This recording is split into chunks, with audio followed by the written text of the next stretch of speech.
Hey kids, we are going to look at for about 3 days kind of an extension of the rock cycle. This is about the three specific kinds of rocks and then different varieties that each rock has. So that's what we're going to do today. I know if you're an in-school student, you might have heard me talk about, we're going to talk about dirt and soil, and we will do that. Just going to be extended just a couple days. So our objectives for this lesson about the three types of rocks are that you can describe the general characteristics. So that means what they're generally about and how you know how to classify the rocks. Almost positive you know the three major classes of rocks, and you can describe how they form. I think you already know how to do that, but if not, we're going to work on it again today, Tuesday and Wednesday. And then lastly, we'll talk about the specific types. There's two types of igneous, two types of metamorphic, and then three actually of sedimentary. All right, and there's our state standards. Everything goes back to the state standards, and that just has to do with igneous, let me find my mouse, metamorphic and sedimentary rock, and how they are unique. And that they form in different ways. So we've kind of been doing those standards all along. All right, these questions I think are important. All right, so I want to take a second and look at them. The first one is this. All rocks form deep beneath Earth's surface. So, I clicked that too soon. The key word though is all. Not all rocks form deep beneath Earth's surface. In fact, extrusive igneous form on Earth's surface. All right, how about the second one? Some rocks are made up of materials from living things. Now, remember, we talked a lot about this with minerals. They have to be inorganic, but not rocks. Rocks can have living things in them. So that will be true. Some rocks take millions of years to form. This one's probably tough for some of you, but I hope you know the answer. That is true. A lot of rocks take millions and millions of years to form. All right, all rocks are made of the same kind of minerals. Well, think about that. If they were made of the same minerals, they would be the same kind of rocks. So that is false. And then last question, some rocks form from particles of other rocks. Well, if they're broken down and they become sediment, absolutely. So that is that. Now let's look at this question number 2. How do you think rocks might form as a result of volcanic activity? Well, you guys, I think, know that. Okay, we talked about when lava or magma cool and solidify, that is igneous. So when the lava cools and hardens, a new igneous rock forms. All right, here are two words that actually you're going to have questions about and that are very important as you go through this lesson. The first is the word composition, okay? So the example sentence they gave you is trail mix is 50% nuts, 30% dried fruit, and 20% granola. So if you can kind of tell or use the context clues like Mrs. Sweeney might have you do in reading or Mrs. Stout might have you do in English, that would mean you could substitute something in there, and I think best would be makeup. So yes, what something is made up of. All right. Then the bottom word, the word at the bottom of the page is texture. And the sentence there is because glass is smooth, flat, and shiny, it has a much different texture than wood. Okay, because wood is not smooth, nor flat, and generally not shiny. So a good word or a good definition there is how smooth or bumpy it is. Texture is generally has to do with feel. All right, so now here we go. How are rocks classified? First thing we need to know is this definition, the exact definition of rock.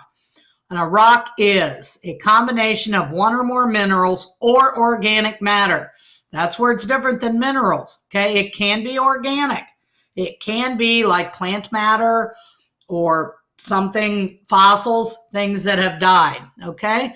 So that's your definition for rock. That is a question on your questions today. All right. And scientists classify the three types of rocks based on what they're made of and their texture. We're going to look at texture here in just a second. Okay, so here again is our definition of composition. Again, either remember this or go answer it now, but composition is a question today. The minerals and organic matter a rock contains determine its composition or its makeup. Composition is what it's made of. Many rocks are generally made from quartz and feldspar, which means they have a lot of what's called silica. There's two examples there. Just want you to look here. This is a piece of granite. Some of you possibly might have like granite countertops in your kitchen. And then limestone is a very popular like building product in the Midwest. Okay, now here's that next word, texture, that we talked about earlier. And it is, again, also a question on your daily questions. The size, shape, and positions of the grains that make up the rock. So the little pieces, parts and pieces that make up the rock, depending on their size and their shape and their position, that is the rock's texture. Okay, so there's two types. We're not going to get into this a lot, but just so you kind of know, if it comes up later, coarse grain means you can see it with your eyes. So if you look at these rock samples, you can see the pieces with your eyes. You would not need a microscope. Okay, fine grained, you would. So if you can look there, it's very hard to distinguish out the pieces compared to the slide before. They just here in this activity want you to label it either coarse grained, which means bigger grains, medium, or fine. Okay, so if we go there, that would be medium. You can see maybe a little bit of the grains. The mudstone, fine grain, you can't see any of them. And then the last is obviously coarse grain because you can see all the parts. All right, now the second part of the lesson today, the two kinds of igneous rock.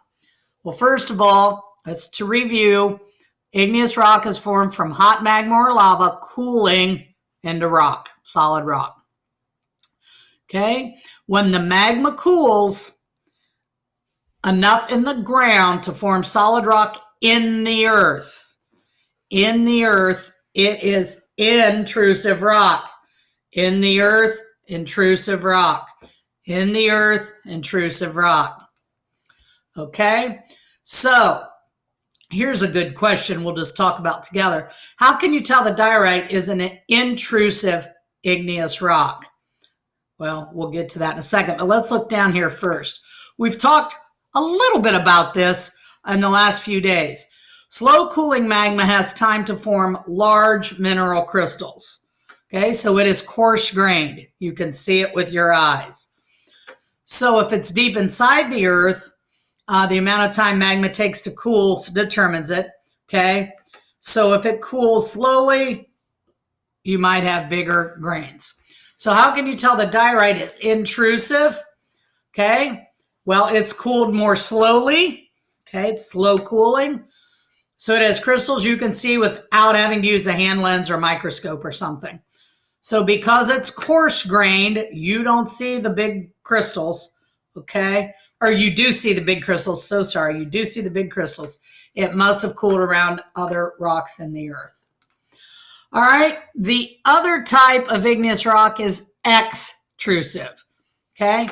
So the lava has erupted or extruded or exited the earth. Exit, extrusive, that's the other type.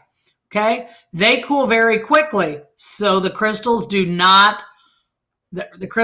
have time to form. Okay, and we've talked about this last week. Okay, so if it has exited, okay, or erupted out of the earth, it's going to cool quickly. Not very large crystals. Okay, very small crystals, fine grained. All right. Extrusive igneous rocks form where non-explosive volcanoes are spewing out lava. For instance, Hawaii. That's where the lava just kind of keeps coming out. Some examples you might have seen is obsidian there on the left, or what is called basalts. All right, so let's look at the question at the top first. How does the rate at which magma cools affect the texture of igneous rock? Discussed it last week. Okay, so if it cools quickly, okay, it's more coarse-grained, larger grains, larger crystals.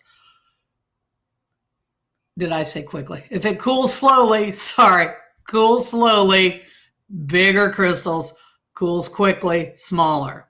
Okay, so the less time that magma has to cool, the smaller the crystals grow. Okay, so it'd be fine grained. So not much time, smaller crystals. A lot of time, larger. So now we'll be doing this activity again, excuse me, probably later in the week, but we've got a good Venn diagram here with intrusive rock, extrusive rock, and then characteristics of both. So let's look at some of the examples. First of all, intrusive forms within the earth, okay? Not at Earth's surface, but within the earth. Another one, crystal growth is slow because it doesn't cool quickly. And they're coarse grained, okay? The crystal growth is slow, so they get to be bigger. All right, the extrusive, it has erupted, exited the earth, so that's where it forms. Therefore, the crystal growth is rapid, meaning it doesn't have long to grow, so they are fine grained.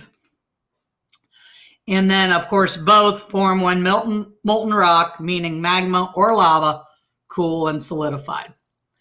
Okay, so your questions are based on what we just talked about. Again, I'm most concerned about the definition of rock, definition of composition, definition of texture.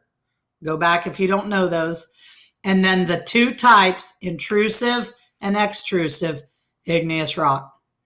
All right, as always, if you have questions, let me know. Take care.